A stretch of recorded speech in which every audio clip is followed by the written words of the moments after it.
Əziz izləyicilərimiz, sizi qeyri-hökumət təşkilatlarına Dövlət Dəstəyi Agentliyinin maliyyə dəstəyi ilə Azərbaycanda Axıska türklərinin Vətən İctimai Birliyinin Azərbaycanın ərazi bütövlüyü uğrunda şəhid olmuş Axıska türkləri layihəsində salamlayırıq. Burada dəyərli ziyalılarımızla vətən uğrunda canından keçən şəhidlərimizi eyni zamanda Axıskanı müzakirə edəcəyik. İlk olaraq elə Azərbaycanda yaşayan Axıska türklərinin Vətən İctimai Birliyinin sədri, eyni zamanda Dünya Axıska türklərinin Azərbaycan təmsilçisi Xalid müəllimdən soruşması. Xalid müəllim, xoş gəlmisiniz öncəliklə. Qonaqlarımızı öncəliklə təqdim edeyim. Vətən Cəmiyyətinin, Vətən İctimai Birliyinin sədri, DATÜB Azərbaycan təmsilçisi Xalid Xəlilov və filologiya elmlər doktoru, professor Asif Müəllim Hacıyev. Hər ikinizi xoş gördük. Təşəkkür. Asif müəllim, öncəliklə Axıska türklərindən başlamaq istəyir ki, Axıska türklərinin Azərbaycana gəlməsi, yəni bir iki qardaş millətin belə deyək, bizi bir acılar birləşdirdi, o tren, o qatar birləşdirdi. Oradan başlamaq istərdik. Nə demək istərdiniz bu barədə? Çox sağ olun Aqil müəllim. Öncəliklə sizə çox təşəkkür edirəm. Bizi dəvət elədiyiniz üçün. Dinləyicilərimizi də salamlayıram. Azərbaycanda yaşayan Axıska türkləri Vətən İctimai İdarə Heyəti adından və şəxsən öz adımdan mən onu demək istərdim ki, əslində Axıska türkləri Azərbaycana 19-cu demək, əsrin sonlarında Azərbaycanda fəaliyyətə başlamışdır. Bildiyimiz kimi Ömər Faiq Nemanzadə, Cəlil Məmmədquluzadə ilə bir yerdə Molla Nəsrəddin jurnalını buraxmışlar Azərbaycanda. Əhməd bəy Pepinov, Azərbaycan, demək, Qafqaz Seyminin üzvü olub, vəkil olub. Şəfiqə xanım Əfəndizadə Azərbaycanda İlk Qızlar Məktəbinin müəlliməsi və direktoru olub. Fuad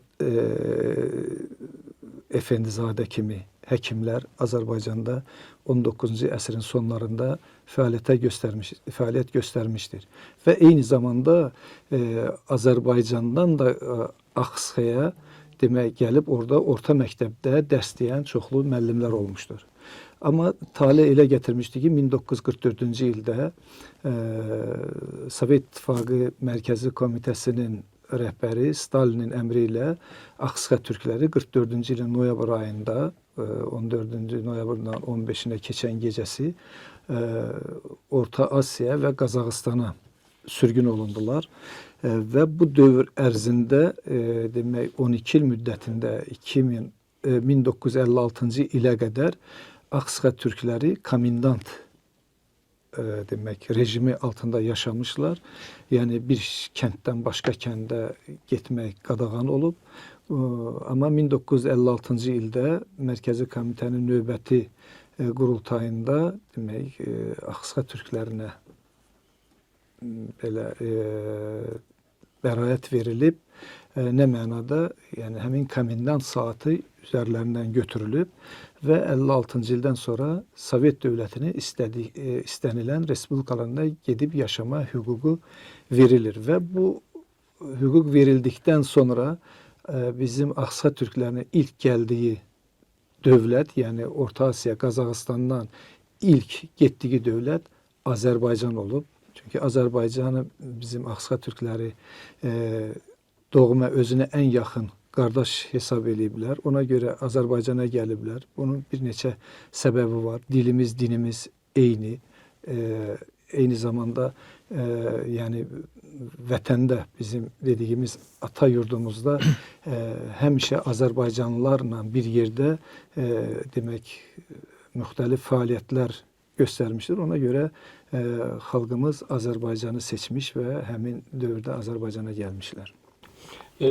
Bu sürgün məsələsinə toxunacaq, amma çox maraqlı bir məqama toxundunuz, Xalid müəllim. Yəni biz Axıska türklərinin bu tərəfə gəlməsini biz 1944-dən sonra hesablayırıq, amma siz Cumhuriyyət dönəmində də, ondan öncəki dönəmdə də yəni Axıskanın Azərbaycan ictimai-siyasi həyatındakı rolu olub və Ağsaqqallar yəni bu məsələni biraz istərdik ki, daha biraz ətraflı. Bu bilirsiniz ki, demək əvvəl Qafqazda Qafqaz Seymi fəaliyyət göstərirdi. Bu da Tiflisdə fəaliyyət göstərirdi. O zaman bu üç Qafqaz Respublikasının millət vəkilləri həmin Qafqaz Seymində təmsil olunurdular. Sonra məlum hadisələr bütün Respublika ictimaiyyəti də bilir. Qafqaz Seymi dağılandan sonra bilirsiniz ki, Azərbaycan millət vəkilləri, Azərbaycanlı millət vəkilləri Gəncəyə gəlir. Gəncədə ilk demək toplantılar olur və həmin dövrdə də Axısqa türklərindən olan millət vəkili Əhməd bəy Pipinov da həmin millət vəkilləri ilə bir yerdə gəlib Azərbaycan, Gürcüstandan gəlib Azərbaycanda fəaliyyət göstərir. Yəni belə o dövrdə demək hələ onacan da Axısqa türklərlə Azərbaycanlar arasında, Azərbaycan türklər arasında möhkəm bağlar olmuşdur və bu bağlar həmin bizim ziyalılar tərəfindən daha da möhkəmlənmiş və bu günəcən də bu davam edir. Hacı Zeynalabdin Tağıyevin bu məsələdə bir rolunu... Bəli, Hacı Zeynalabdin Tağıyev bilirsiniz, Şəfiqə xanım Efendizadənin Azərbaycanda gəlib fəaliyyət göstərməsində əsas rollar oynayan Zeynalabdin Tağıyev olmuşdur. Zeynalabdin Tağıyevin Şəfiqə xanım Efendizadənin atası ilə şəxsi dostluğu olmuşdur və Şəfiqə xanım təhsilli olduğu üçün dostu, özünə qardaşı deyirmiş Şəfiqə xanım Efendizadənin atasına. Deyib ki, mən istəyirəm ki, bizim qızlar da təhsil alsın və Şəfiqə xanım gəlib Azərbaycanda demək bizim qızlarımıza təhsil versin. O zaman Şəfiqə xanım atası ilə bunlar razılaşır və Şəfiqə xanım Azərbaycana gəlir, Azərbaycanda fəaliyyətə başlayır. Şəkidə, sonra Bakıda fəaliyyətə başlayır. Belə. Asmər, yəni bir xalqın xüsusilə də sürgün xalqın bir başqa bir yerdə yerləşməsində müəyyən o, belə deyək də, o problemlər hər zaman olur, amma sanki Azərbaycana, yəni Axısqalların Azərbaycana gəlməsi və Azərbaycanda yaşaması da, yəni məsələn digər ölkələrdə olan o problemlərdən də burada iki xalqın da arasındakı bu folklorun, mədəniyyətin rolu nə qədərdir? Çox yaxşı bir məsələyə toxundunuz. Mən deyərdim ki, Axısqa türkləri haqqında anlayış, təsəvvür bizim Azərbaycan türklərinə çox qədimdən məlumdur. Hətta Dədə Qorqudda Axısqa qalasının adı çəkilir. Türk qalası kimi. İkinci bir fakt bundan ibarətdir ki, Cənubi-Qərbi Qafqaz deyək də, indiki Gürcüstanın cənub hissəsinə Gürcü səlnamələrinin, Gürcü çarlarının, tarixi kitablarının özündə deyilib orta əsrlərdə Didi Turkoba. Yəni Didi Turkoba böyük türk obası deməkdir. Bir tərəfi Borçalı, bir tərəfi Axısqa. Və bunlar sıx təmasda, daim sıx əlaqədə olublar.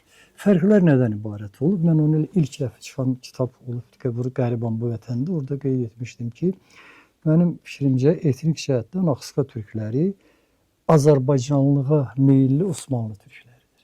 Amma Azərbaycan türkləri də, Borçalılar da Osmanlığa meyilli Azərbaycan türkləridir. Və bu bizim vəhdətimizi göstərir, birliyimizi göstərir. Digər bir faktoru mən deyim, bizim həmən illərdə, 30-cu illərdə, keçən əsrində, 20-ci əsrin 30-cu illərində bir qəribə bir proses baş verib.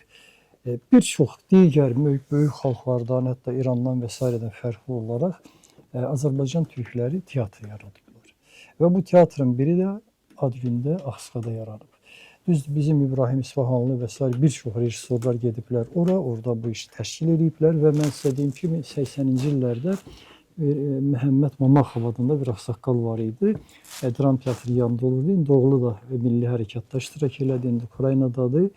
O Məhəmməd Mamaxovun elə o dövrdə bir 80-ə yaxın yaşı var idi və o orada yerli ziyalıların o teatrda iştirakı haqqında mənə çoxlu məlumat vermişdi. Qaplanov və s. adamlar və oradakı mədəniyyətin rolu olub siz deyən sualın cavabı bu ilə mən bir konkretləşdirim.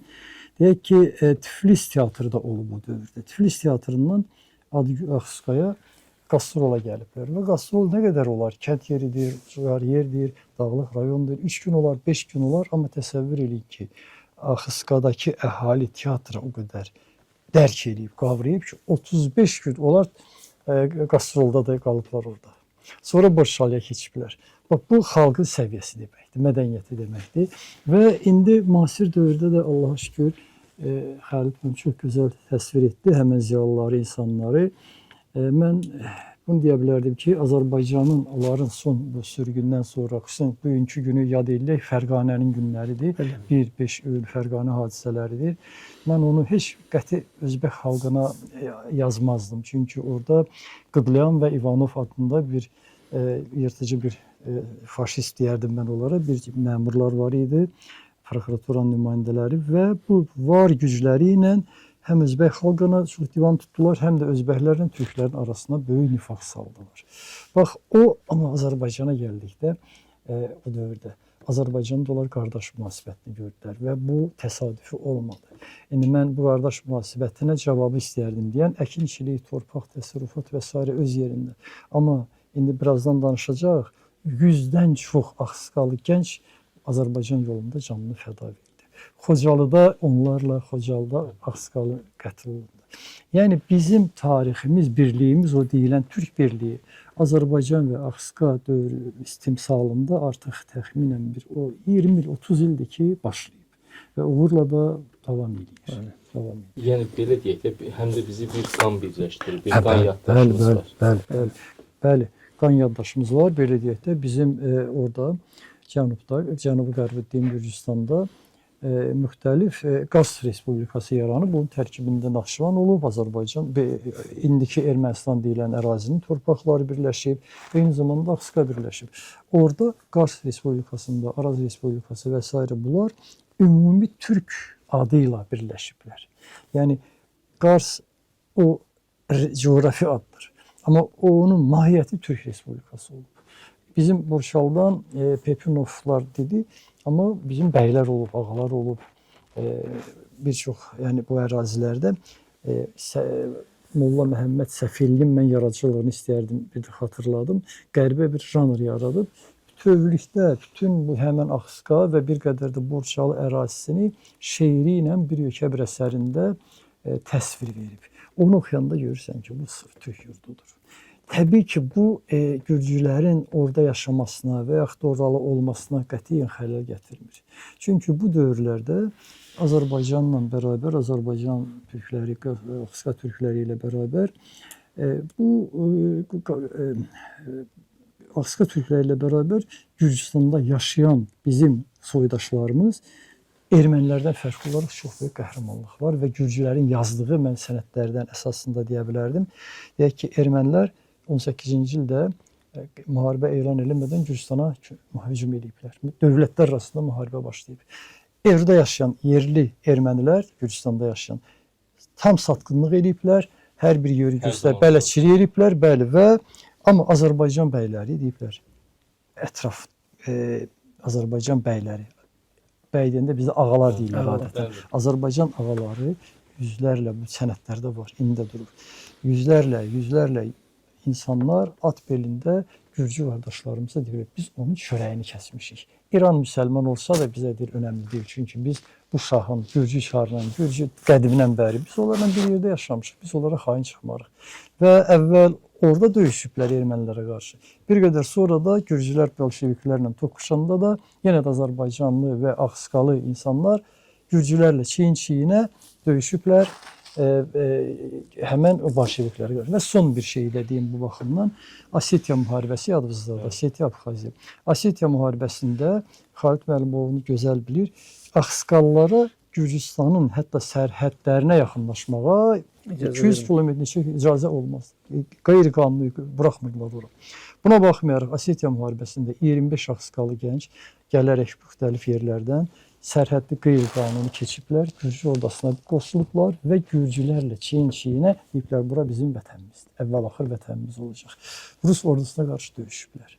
Şevarnadze Yəni öz bunları- çıxışında bunlara təşəkkür elan edib gün. Və hətta mən çox bildim nəyə deyəcək. Hətta bunlara da vətəndaşlıq yaşamaq izni verməyiblər. Və onlar məcbur olub çıxıb gəliblər öz ölkələrinə. Yenidən qayıdıb. Bəli, Yəni bəli. Gürcüstan uğrunda döyüşürlər. Şey- Yəni Gürcüstan icazə vermədiyi halda Gürcüstana gedirlər, Gürcüstan uğrunda döyüşürlər Bəli. və Yaralanırlar, əzab çəkirlər, neynirlər və axırda da qayıdırlar. ki, vətəndaşlıq da almadan geri qayıdır. Qeyri qayıdırlar. Bəli. Bax bu xalqın ali, mən deyirəm də 80-ci ildən başlamışam. Çox belə hadisələr görmüşəm və valih olmuşam, bağlanmışam. İndiyə qədər də o davam eləyir. İndi də bir layihə udmuşuq. Tümənin Türk Universiteti Akademiyası vasitəsilə Axısqalın dili, mədəniyyəti, teatrı və s. və s. Yəni bu daim öyrəniləsi bir məsələdir. Və bir şey də deyim Azərbaycanla, bağlı Azərbaycan türkləri ilə, həmən Axısqallar gələn dövrdə yadınızdadırsa Ermənistanda faciələr başladı. Neçə 100 min bizim qaçqınımız var idi. Buna baxmayaraq Azərbaycan dövləti öz buradakı yerli deyək də Azərbaycandan, Qərbi Azərbaycandan gələn qaçqınlara nə şamil olunurdusa, ondan da artıq Axısqa türklərlə şamil olundu. Bəli. Bir dənə əksik olmadılar. Bunlar bizim eyni qardaşlarımızdır. Bax bu bizim təməlimiz budur. Bizim Bəli. dayağımız budur. Mən buna görə nə deyim və bunun əvəzini də indi danışarıq bir Yəni qədər mən sonra bizim Bəzi Axısqalı məqamlara da toxunmaq döyüşçülərin istəyirəm bu. Azərbaycanda Azərbaycanın əskərlik ordusunda döyüşməsi haqqında danışır. İndi mən də əlavə eləmək istəyərdim Asif müəllimin fikirlərinə. Doğrudan da bu 1989-cu ildə Axsa türkləri bu Fərqana hadisələrdən sonra Azərbaycana gəldi. O zaman Azərbaycanda bilirsiniz həm Ermənistandan Bəli. 200 mindən artıq qaçqın var idi. Qarabağın özündən Var idi. artıq qaçqınlar var idi. Ona baxmayaraq Azərbaycan dövləti Axsa türklərini qəbul elədi. Axısqa türkləri Azərbaycanda yerləşdilər və bu müddət ərzində Axısqa türklərinin hamısını evlə təmin elədilər. Vətəndaşlıq verdilər. 91-ci ildə Azərbaycan müstəqilliyini elan etdikdən sonra Axısqa türklərinə, burada yaşayan, həmin dövrdə gələn Axısqa türklərinə vətəndaşlıq verdilər. Demək, bu 1-ci Qarabağ savaşında da Axısqa türkləri Azərbaycan vətəndaşları ilə, Azərbaycanlılarla bir yerdə çiyin-çiyinə vuruşdular. Yüzdən çox şəhid oldu, çoxlu qazilərimiz var. Azərbaycanın milli qəhrəmanı, bilirsiniz, milli qəhrəmanlar oldu. İskəndər Aznaurov, topçu İskəndər dedilər. Milli qəhrəman ölkə prezidenti ona Azərbaycanın milli qəhrəmanı adını verdi. Adına küçələr var Azərbaycanda. Və onu da deyim ki, buna zəmin artıq Azərbaycanda yaşayan, çünki Özbəkistandan gələn Axısqa türklərinə qədər Azərbaycana demək 56-cı, 58-ci ildə gələn Axısqa türkləri ki vardı. Bizim ulu öndərimiz Heydər Əliyev o zaman bir demək sərəncam mı deyim verdi. Axısqa türkləri, gəncləri Azərbaycanda ali məktəblərə müsabiqədən kənar qəbul edildi və çoxlu böyük miqdarda ziyalı ordusu o dövrlərdə yetişdi və həmin demək proses 89-cu ildə Fərqana hadisələr zamanı Azərbaycana gələn Axısqa türklərinə də şamil edildi və onlar da Özbəkistandan gələn Axısqa türkləri də burada müsabiqədən kənar demək universitetlərdə təhsil aldılar və ona görə bir Axısqa türklərinin bugünkü gündə Vətən İctimai Birliyinin sədri kimi ulu öndərimizə Allahdan rəhmət diləyirəm. Çox böyük qayğı göstərmişdir Axısqa türklərinə və bu qayğı bu gün də ölkə prezidenti İlham Əliyev tərəfindən davam etdirilir. Ölkənin birinci vitse-prezidenti tərəfindən davam etdirilir. Çünki biz bəzi məqamlarda müraciətlər eləyirik ölkənin prezidentinə və ya birinci vitse-prezidentə və bizim demək verdiyimiz xahişlərimiz, demək təkliflərimiz qəbul edilir. Onun üçün də çox təşəkkür edirəm. Bir də ki, torpaq bölgüsü vaxtı 96-cı ildə Azərbaycanda min illərlə yaşayan Azərbaycanlılara nə qədər miqdarda torpaq verildisə, Azərbaycanda yaşayan əvvəldən gələn Ağsuqa türklərinə və sonradan 89-cu ildə gələn Ağsuqa türklərinə həmin miqdarda, yəni heç bir ayrımçılıq olmadı.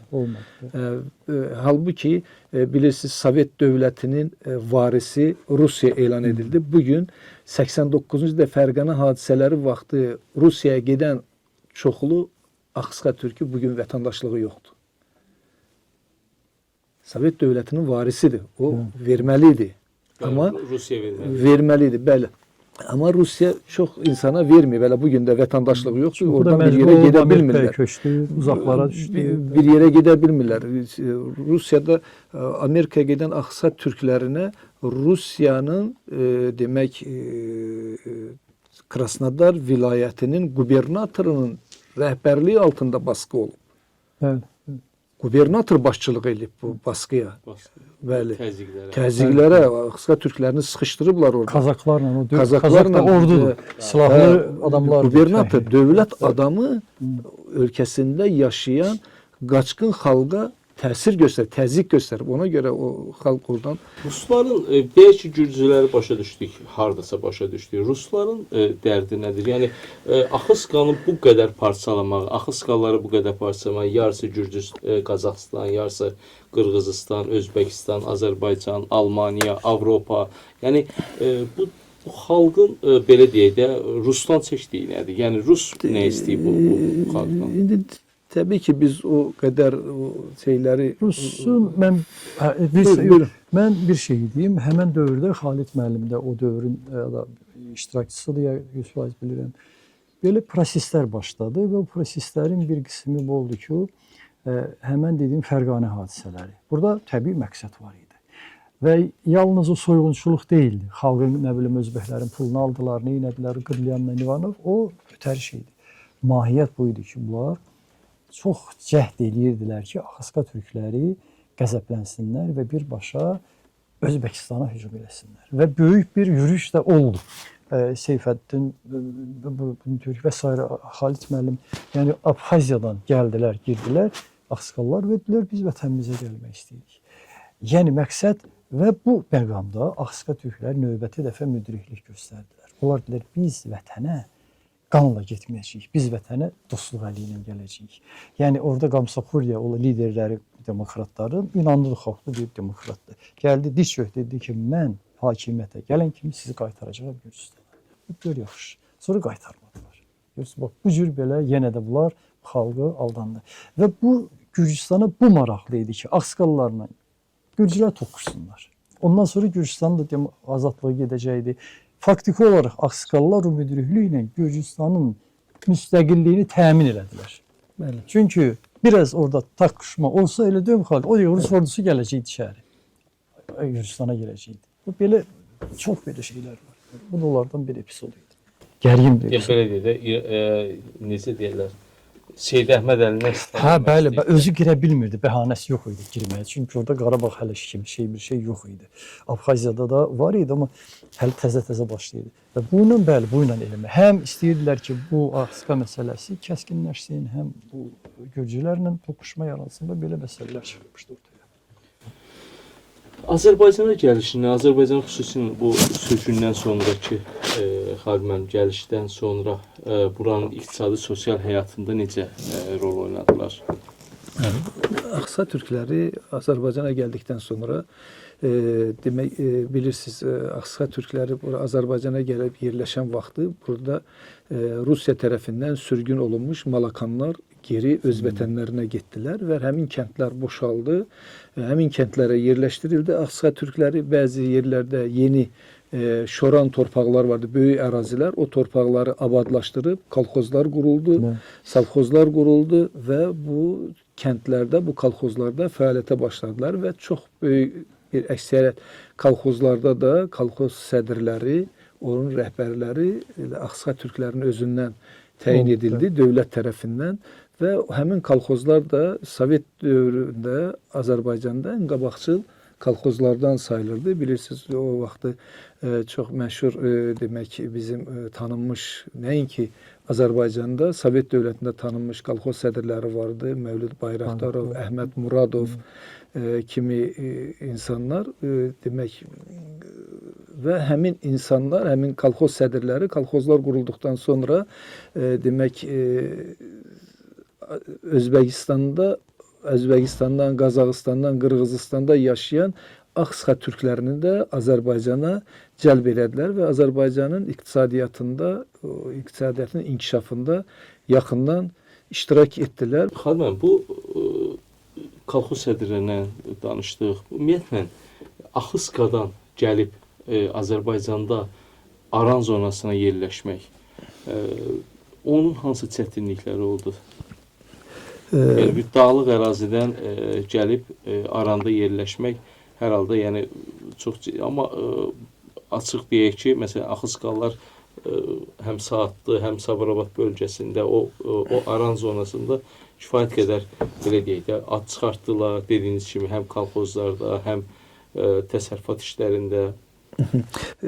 Çox sağ olun sual üçün. Demək, Axsıxa türkləri nə üçün Muğan bölgəsinə toplandılar? Əslində, Azərbaycana gələndə 56-cı, 58-ci illər, 59-cu illərdə ölkə rəhbərliyi Azərbaycanın harasında istəyirsiniz, yaşaya bilərsiniz tövsiyəsini vermişdi. Hətta çox böyük dəstək olmuşdular. Mənim ailəm şəxsən 58-ci ildə Qax rayonuna yerləşiblər. Ata tərəfimdə, ana tərəfimdə. Amma sonra ağsaqqallar belə qərara gəlib ki, bu sürgün olunmuş xalqı onsuz da parçalandılar. Qazaxıstan, Özbəkistan, Qırğızistana səpələndilər. Bu millət bir yerdə olsun, dil, din, daha da adət-ənənə itməsin, inkişaf eləsin. Onun üçün Muğan bölgəsini seçdilər. Orada demək geniş torpaqlar daha çox olub, kompakt yaşamaq üçün orada daha çox şərait olub. Ona görə demək ağsaqqallarımızın tövsiyəsi ilə xalqımız o bölgələrə yerləşdirilib. Həm orada hazır qurulmuş kəndlər də olub. Dediyim kimi demək Rusiya ərazisindən sürgün olunmuş o Malakanlar geri vətənlərinə qayıdandan sonra orada böyük bir demək boşluq yaranmışdı. Həmin boşluğu da bizim Axsıxa türkləri doldurmağa başladılar həmin dövrdə. Bu barədə sizin Aslan? Mənim fikrim deyim sizə belə bu bilirsiniz dağılan ərazidə və doğma vətənindən getmişdi və aralanmışdılar. Amma xalim çox doğrudur. Birinci geniş sahələr olmalı idi ki, kompakt yerləşə bilsinlər. Dağ yerində o biraz əngəl törədi. İkinci də amil bu idi ki, Özbəkistanda artıq əhalinin çox hissəsi pambıqçılığa, o cür əkinçiliyə, aran əkinçiliyinə alışmışdı. Güclü vərdiş yaranmışdı. Və o dövrdə Özbəkistanın bu fəaliyyətini, Qırğızstanda da müəyyən qədər təsərrüfatının böyük bir hissəsini canlandıran Axsıxa türklər olmuşdu. Və buna görə də onlar Azərbaycanda da o pambıq da o vaxt gəlirli sayılırdı da, yəni heyvandarlıq və s. belə çətindir. Ona görə bu baxımdan bu təsərrüfat formasılara uyğun gəlirdi. Artıq vərdiş elədikləri bir təsərrüfat idi və həm də Bakıya yaxın idi, belə deyək də, bu ərazi Mirmuğan zonası bir qədər onlara həmən bu təsərrüfata alışdıqları pambıqçılığa, bostançılığa, bostançılıq da quru dağlar yox, dağlıq yox, düz ərazilər istəyir. Bu məncə xalq məndiyənlərlə əlbəttə bir növbədə o və bir də müəyyən qədər bu təsərrüfat vərdişləri rol oynadı ki, onlar buranı seçdilər. Ağsaqqallar Mövlud Bayraqdarov və s. seçdilər o əraziləri. Və orada bir şey ortaya çıxdı. Mən onu deyərdim. Bu Axsıqada əhali gəlib bura yerləşəndən sonra hətta onların o təsərrüfat növləri Azərbaycanda olan bu qonşu kəndlərə də müsbət mənada təsir etdi. Yəni özləri də yeni vərdişlər gətirdilər, yeni bacarıq gətirdilər, əkin-biçinin yeni metodlarını gətirdilər, üsullarını gətirdilər. Çünki çox zəhmətkeş, çox belə halal çörəyini qazanan, torpaqla yaşayan bir əhali olub bu Axsıqa türkləri tarix boyu. Axısqallar belə deyək, sürgün olundular, ağrı acılarla yaşadılar və Azərbaycanın da qədərində ağrı acılar oldu. Həm biraz öncə danışdıq, Xocalı oldu, Qarabağ savaşında, birinci Evet. Qarabağ savaşı, eyni zamanda ikinci Qarabağ savaşında həm açıq deyək ki, məsələn, dativ olaraq Azərbaycan savaşına çox ciddi dəstək verildi. Axısqallar, başda Ziyəddin bəy olmaqla və eyni zamanda qazi və şəhid olan Axısqallarımız oldu. Biraz istərdik hər ikinizdən Xalid müəllim bu barədə də danışmaq istərdik ki, şəhidlərimizi də yad edək bu arada. Bəli, əlbəttə ki demək, bilirsiniz ki, bu Ermənistanla Azərbaycan arasında olan gərginlik demək 90-cı illərdə daha da demək yüksəldi. Bu zaman Azərbaycan türkləri kimi Axısqa türkləri də demək silahlanıb vətəni, torpağı qorumağa demək can atırdı və bu yolda əlbəttə ki onlar özləri də bilirdi ki bu yolda şəhidlik də var, qazilik də var, amma bu bilirsiniz Azərbaycan türkləri olsun, Axısqa türkləri olsun, ümumiyyətlə dünyada bütün türklər bilirsiniz ki savaş üçün həmişə savaş üçün deyil də belə deyim vətəni, torpağı qorumaq üçün həmişə can atıblar. Onlar bütün türk torpaqlarını öz vətəni sayıblar. Necə ki bilirsiniz biz əsrin əvvəllərində 18-ci ildə necə ki Türkiyədən İslam Qurtuluş Ordusu Azərbaycan demək əskərləri ilə bir yerdə, Azərbaycan xalqı ilə bir yerdə Azərbaycanı o zaman erməni daşnaqlarından bilirsiniz o zaman bolşeviklərdən xilas eləmək üçün Bakını necə döyüşdülərsə, sonra həmin İslam Qurtuluş Ordusu Azərbaycanlılardan ibarət olan İslam Qurtuluş Ordusu necə Çanaqqaledə savaşdısa, həmin ənənədir ki, yəni bizim bir türk insanı kimi bizim hamımızın istəyir Qazaq olsun, istəyir Özbək olsun, istəyir Türkmen olsun, Azərbaycanı bütün bu türk xalqlarında belə bir şey var ki, türk torpağını həmişə öz torpağımız hesab eləmiş, öz vətəni hesab eləmişik. Onun üçün də burada da Azərbaycanda da Azərbaycan torpaqlarını, Azərbaycanı qorumaq, onun üçün mübarizə aparmaq hər bir türkün borcu olduğu kimi bizim Axsa türklərinin də özünə borc sayıb və bu müharibədə yaxından iştirak elədilər. Dediyim kimi şəhidlərimiz oldu. Allah onlara qəni-qəni rəhmət eləsin. Qazilərimiz oldu. Şəhidlərin arasında hətta mən deyərdim Özbəkistanda doğulmuş çoxlu gənclərimiz şəhid oldu.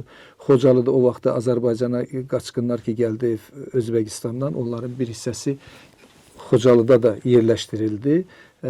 Nə yazıq ki bu Xocalı faciəsində orada da bəzi ailələr tamamən demək həlak oldu, getdi. Belə hadisələr oldu. İkinci Qarabağ savaşında da yenə elə mən o vaxtda cəmiyyətdə sədr müavini idim. Demək biz bölgələrə gedirdik ki, gənclərimizə bu davaya demək ruhlandıraq. Biz gedirdik ki, kənddə adam tapmadıq. Hamısı hərbi komissarlıqda artıq. Kəndlərə gedirdik, deyirdik ki, gənclər yoxdur. Gedirdi hərbi komissarlığa, hərbi komissarlar dedi ki, bu uşaqları götürün, aparın. Bizdə yəni yetərli əskərlərimiz var. Hansılar ki, mütəxəssislər, topçulardır, tankçılardır, rabitəçilərdir. Bunlar hamısı onları demək qəbul edir. Yerdə qalan əskərlər ki, hansılar ki var idi, gənclərimiz onları hərbi komissarlıq əksinə bizə dedi ki, bunları aparın, bizim yetərli əskərimiz var. Yəni o qədər gənclərimiz bu vətəni qorumaq üçün canfəşanlıq eləyirdilər. Bu da ki, mənə elə gəlir ki, bu da bir türk milləti olaraq bütün dünyadakı türk milləti kimi bu da qandan gələn bir şeydir. Və bu ikinci Qarabağ savaşında da şəhidlərimiz oldu, qazilərimiz oldu. Amma inandırım sizə ki, bəzən gənclərlə söhbət edəndə bəziləri də təəssüflənirdi ki, heyf, mən o siyahıya düşmədim. Yəni çox elə gənclərdən eşitdik ki, heyf bu şeydə mən düşmədim o siyahıya.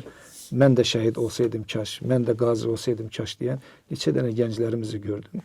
Bu da əslində yəni vətən sahibsiz deyil, vətəni qoruyanımız var, insanlarımız var. Onun üçün də mənə elə gəlir ki, bunun üçün də gənclərimizə və o gəncləri yetişdirən valideynlərə və bu siyasəti aparan dövlətimizə təşəkkür eləməliyik ki, yəni siyasət düzgün qurulur, ailədə düzgün tərbiyə verilir və gənclərimiz düzgün istiqamətdə demək tərbiyələnirlər. Bu çox mühüm bir şeydir. Amma elə ölkələr var ki, savaş başlayan kimi ölkəni tərk edirlər. Bizdə, amma siz özünüz də şahidi oldunuz, bu televiziyalarda da göstərdilər. Hərbi komissarlığın qabaqları gənclərimizlə dolub daşırdı. Yəni bu da əlbəttə ki, insanı sevindirir ki, belə bizim mərd gənclərimiz var.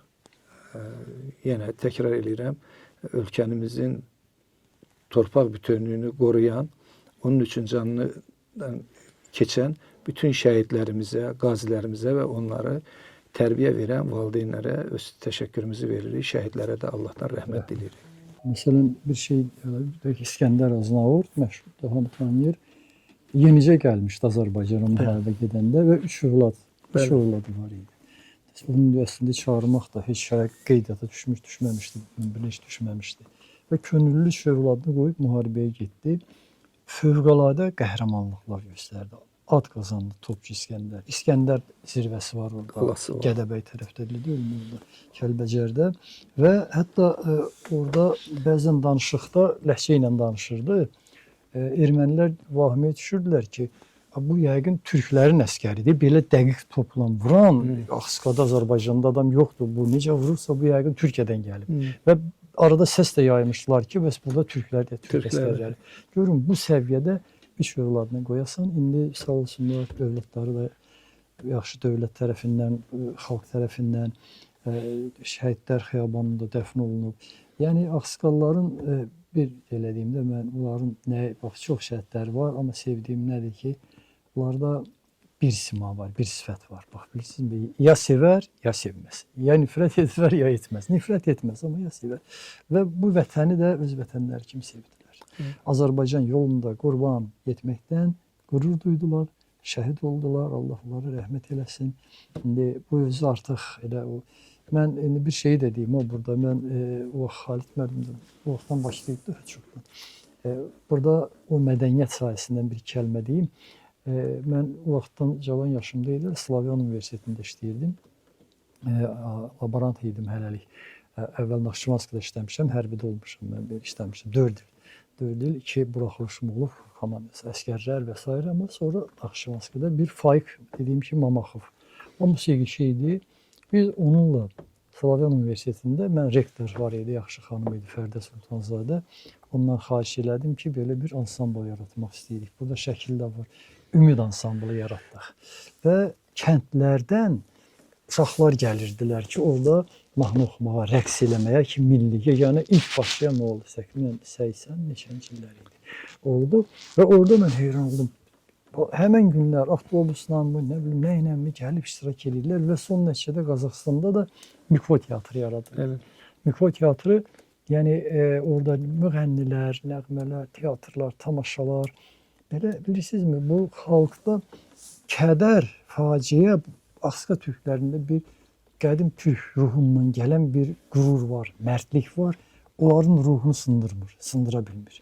Yəni, kədərlənir, amma kişi kimi də o nə döyüşdən, nə fəaliyyətdən yayınmır, qaçmır, yüz çevirmir. Bax, belə çox belə qürurlu bir, bizə şey, fikirləşirəm sərdən deməyim, amma deyirəm, bilsəm daha yaxşı var. Bu yaxında oxudum, faktda o Fərqanədə müxtəlif rusların gətirdiyi türmələri açıb buraxmışlar, hamısını gətirmişlər və orada çox əxlaqsız adamlar var idi. 120 Axsıqalı qız, gəlin, gördülər ki, onlar gəlirlər, əxlaqsızlar. Əl-ələ verib bataqlıqda özlərini batırmışdılar və həlak olmuşdular. Təsəvvür edin, bu böyük faciədir. Bu bəşəri bir faciə deyirlər. Heç biri əllərini çəkmədi, hamısı getdi 120 qız orada batırıb ki, biz bu ləyaqətsizləri əlinə keçə bilmərik. haqqında biz atalarımıza necə baxarıq? Bu böyük bir qəhrəmanlıqdır. Bu mənəvi qəhrəmanlığın mən deyərdim zirvəsidir. Bax bu əsərlərə düşəsi, yazılası bir əsərdir ki, hadisədir ki, belə bir şey yox. Allah rəhmət eləsin və çox şadam ki, bu gün belə ziyalılarımız var, belə vətənpərvər. Bu cəmiyyət, bu fəaliyyət bunların ancaq mənəvi borcu, başqa borc deyil. Mən Ziyəddin müəllimdir, Xalid müəllimdir, Mühiddin müəllimdir, hamısı o dövrdən tanıdığım qardaşlarımızdır. Yəni Allah bunların birlikdə bizim hamımızı arzumuza çatdırsın, mən onu arzulayıram. O arzumuz odur ki, Rabat qalasında gedək gəzək və siz də orada bizdən reportaj alasınız. İnşallah. Bayaq siz Ziyəddin bəyin bu 2-ci Qarabağ Savaşındakı göstərdiyi cömərtlikdən danışdınız. Doğrudan da Ziyəddin bəy gəlib burada müharibə zamanı bilirsiniz çoxlu yaralılara kömək üçün dərman, tibbi ləvazimatlar göndərdi. Özü gəldi şəxsən burada demək iştirak elədi. Ondan sonra müharibədən sonra, müharibə qutarandan sonra şəhid ailələrini ziyarət elədi, qazi ailələrini ziyarət elədi. Bilirsiniz, bundan da sizin məlumatınız var. Demək, Ziyəddin bəylə bir yerə dəvət olunmuşduq. Azərbaycanda çox, demək, Azərbaycan siyasətində, Azərbaycanda dövlət qulluğunda demək çalışmış şəxsdir. Adını demək istəmirəm burada. Bizə belə bir şeydir. Özü də bu prokuratura sistemində böyük vəzifələr daşımış insandır. Belə bir şey istətdi ki, siz Ağsa türkləri fəxr eləyə bilərsiniz ki, nə birinci, nə ikinci Qarabağ Savaşında bir dənə də olsun cinayət işi açılmayıb. Yəni Ağsa türklərindən də, yəni fərari olmayıb. Belə bunu söylədi. Əlbəttə ki, bunu eşitmək elə bir insanın dilindən bu doğrudan da insana qürur verir ki, mənim xalqımla, yəni Ağsa türklərindən bir dənə də olsun demək cinayət işi açılmayıb bu arada. Yəni əlindən gələni eləyiblər bu torpaq üçün, bu dövlət üçün ki, bu torpaq, bu millət yaşasın. Değerli ziyalılarımız, hər ikinizə, həm Asim müəllim, Xalid müəllim, hər ikinizə təşəkkür edirik. Əziz izləyicilər, verilişin başında da dediyim kimi, Azərbaycan Respublikasının qeyri-hökumət təşkilatlarına dövlət dəstəyi agentliyi tərəfindən Azərbaycanda yaşayan Axıska türklərinin Vətən İctimai Birliyinin layihəsinin üçün buradayıq və burada Azərbaycan ərazi bütövlüyü uğrunda şəhid olmuş Axıska türklərinin ümumilikdə Azərbaycanda yaşayan Axıskalılarla bağlı məsələləri müzakirə etdik, tarixi, iqtisadi, sosial, folklorunu müzakirə etdik. Hər birinizə təşəkkür edirəm. Çox sağ olun. Çox sağ olun. Biz təşəkkür Biz də sizə edirik. minnətdarıq ki, belə Axıska Xalid müəllim kimi vətən fədaisini, alimləri diqqət yetirirsiniz, çağırırsınız, söhbət edirik. Sizin də bu məsələyə diqqətinizdən çox məmnunum. Sağ olun. Çox təşəkkür edirəm Adil müəllim. Oradan da bizi dəvət elədiyiniz üçün və bizim Ağsa türklərinə diqqət yetirdiyiniz üçün həm sizə, həm Azərbaycanda qeyri-hökumət təşkilatlarına, yardım demək təşkilatına və ümumilikdə Azərbaycan xalqına öz təşəkkürümü bildirirəm, öz xalqıma. Teşekkür ederim. Var olun. Çok sağ olun.